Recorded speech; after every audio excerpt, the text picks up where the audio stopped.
Bismillah. Assalamualaikum Ustaz, saya anak muda yang terkadang pernah melakukan maksiat kepada Allah. Yang tua juga begitu. Lalu bertobat lagi, maksiat lagi, berbuat lagi. Bagaimana caranya Ustaz agar tobat yang ana lakukan menjadi tobatan yang nasuha? Mohon bimbingannya.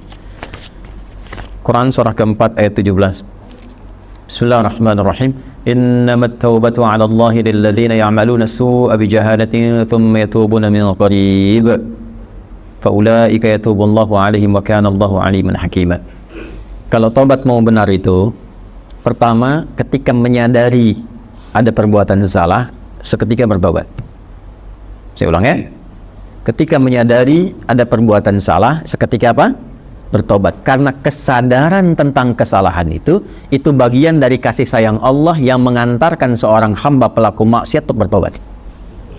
Jadi sadar itu pengantar tobat. Pahami itu dulu ya. Pahami. Dan biasanya saking sayangnya Allah, orang yang pertama kali melakukan salah itu langsung diberikan getaran pada jiwanya untuk merasakan kesalahan itu dan menilai bahwa itu salah. Nah, itu pengantar tobat. Kalau sedang ada itu cepat ambil, karena tandanya Allah masih sayang. Yang bahaya itu kalau melakukan salah nggak ada tanda itu bahaya. Tapi berdasar perjalanan waktu, kasih Allah itu masih ada. Keadilan Allah menjadikan sebelum dia wafat, ya, sebelum nyawanya sampai di kerongkongan, akan ada selalu hidayah Allah itu sampai. Itu pertanda kedua. Di pertama dalam diri kita, kedua dari luar. Tiba-tiba dengar ceramah misalnya tentang taubat, kok bisa Anda dengar itu? Nah, itu pertanda kedua. Kalau mendengar yang demikian, cepat ambil. Ya, itu rumusnya Quran surah 29 ayat ke-68. Walladzina jahadu fina lanahdiyannahum subulana. Orang yang cepat mengambil petunjuk dari kami, cepat dia ambil, kami bimbing dia menuju jalan-jalan kebaikan kami. Itu ya.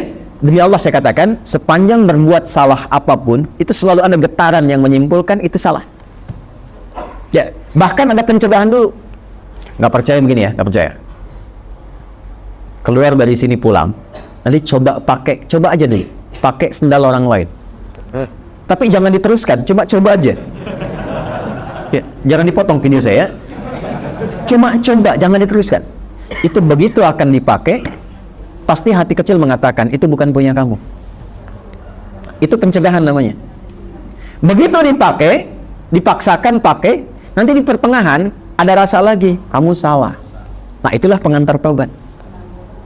Ikuti, kalau diikuti istighfar, astagfirullah, balik lagi, dikembalikan pakai pada yang kita miliki.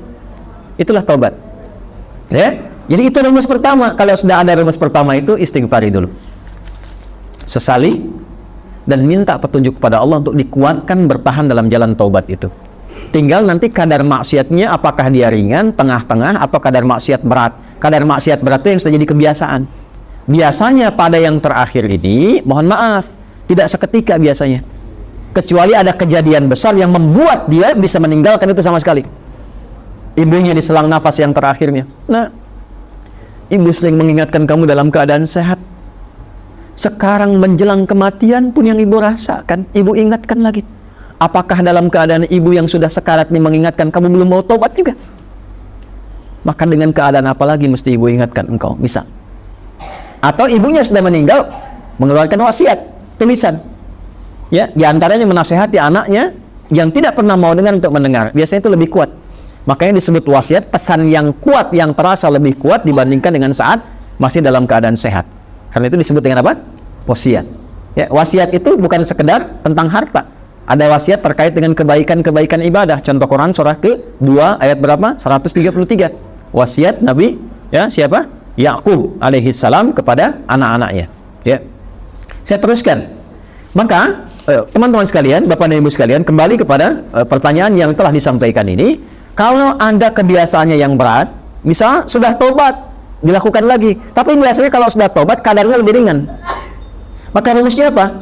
Tobat lagi, terus tobat lagi, terus tobat lagi, sampai berusaha kita maksimal hilang kebiasaan itu, atau wafat kita dalam keadaan sedang berusaha tobat atau sedang tobat. Maka itu punya nilai di hadapan Allah Subhanahu wa Ta'ala. Yang terakhir, ini yang lebih kuat, rasakan saat akan terdorong berbuat maksiat itu lagi seketika diwafatkan oleh Allah Subhanahu wa taala. Itu yang paling kuat. Misal sudah taubat pengen maksiat lagi, rasakan saat maksiat itu wafat. Itu yang paling cepat mencegah dari perbuatan buruk, sehingga insya Allah dari salah bisa berpeluang menjadi saleh.